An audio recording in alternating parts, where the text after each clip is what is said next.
So this is an eternal debate that I have with this movie. Is this movie more of a Halloween movie or a Christmas movie?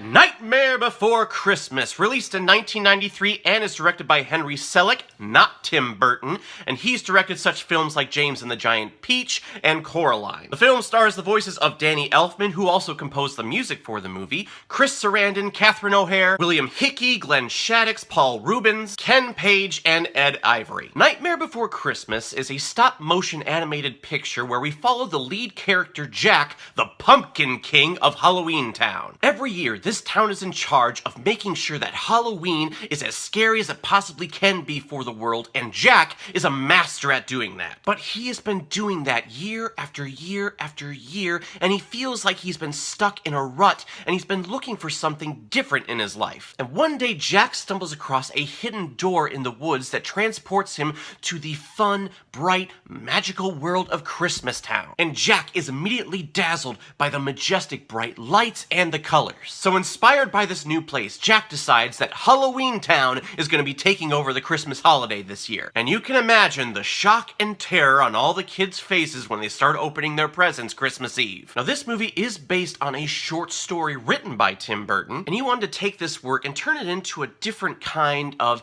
claymation holiday TV special from the likes of Rudolph the Red-Nosed Reindeer and Santa Claus is Coming to Town. Now, he ended up turning this into a feature film, but this film ended up being a family tradition for people on Halloween or at Christmas time. Now, growing up, I never really cared for this movie myself. I remember seeing this when it first came out on VHS, and I remember the boogeyman and the mad scientist really freaking me out as a kid. And they still do. I was a sheltered little boy, and I really didn't get into the scary horror genre until my late teens. But the reason why this is in the queue is mainly because of my wife. She absolutely loves this movie, and we watch it every year for Halloween, and her love for it has definitely brushed off on me. This is a delightful hour and 10-minute movie. It is super short, and it surprises me every year. I'm caught off guard with how short this movie is. But I'm sure the animators could only take so much before they started slitting their wrists. And that is one of the cool things about watching these claymation animated movies. There is so much tedious work that goes into them. Just realizing how long it takes for the animators to shoot a 10-second clip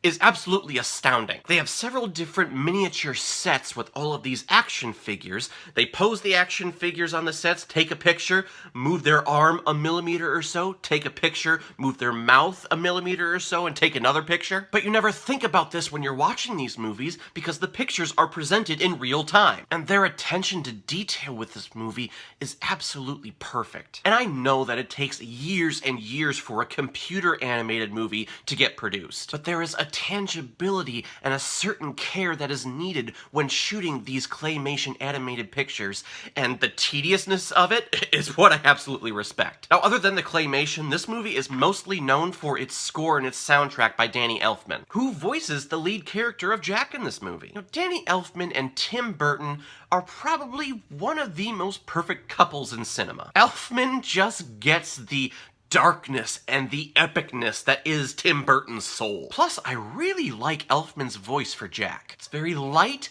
very airy, but it has that darkness to it that you need. And I love Jack's arc in this movie. Jack has this job that he is known to be the master at, and he's had it for years and years and years. And because he's been doing it for so long, and there's really been no change in the environment, he just feels like he's lost his passion for his mastery. And when he discovers that there is another holiday, another profession that he can go into, he absolutely wants to put 100% into it, regardless of how confused or lost he is with the core of what the Christmas holiday really means. And I love this arc because I think all of us go through this at one point in our lives. We get comfortable with the jobs that we're in. We get comfortable with the homes that we're living in. We get comfortable with the people that we're living with.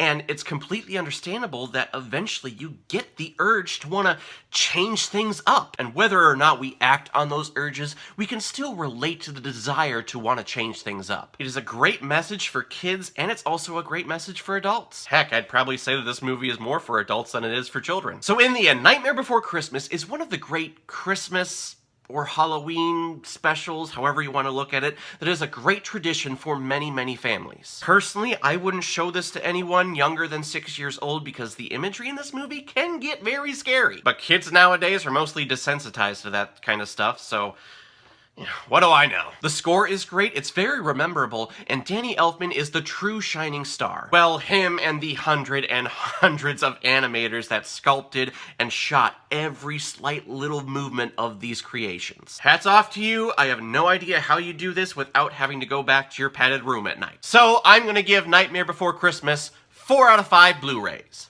It's good. It's good. Alright everyone, now comes my favorite part in my video where I randomly select which movie I'm watching next. Let's take a look. Unstoppable! Another movie that I own and I've never seen. I can't even remember if I've seen the trailer for this, but I have seen the poster, so I do know that the shining stars are Denzel Washington and Chris Pine, and it looks like a train is out of control. First time viewing. Let's do it. So everyone, have you seen Nightmare Before Christmas? What did you think about it? Or, if you've never seen it before and you stumbled across it because of this video, please comment below, let me know what you thought about it. And also, please, let me know how you view this movie. Is this a Christmas movie to you, or is this a Halloween movie to you? Either or, can't have both. And when you're done commenting, please like and subscribe to my channel so you know the next time I'm posting my next movie review. So everyone, I will see you next time with my review of Unstoppable. So in the meantime, be well, be good to each other, and go watch a movie. Take care, guys.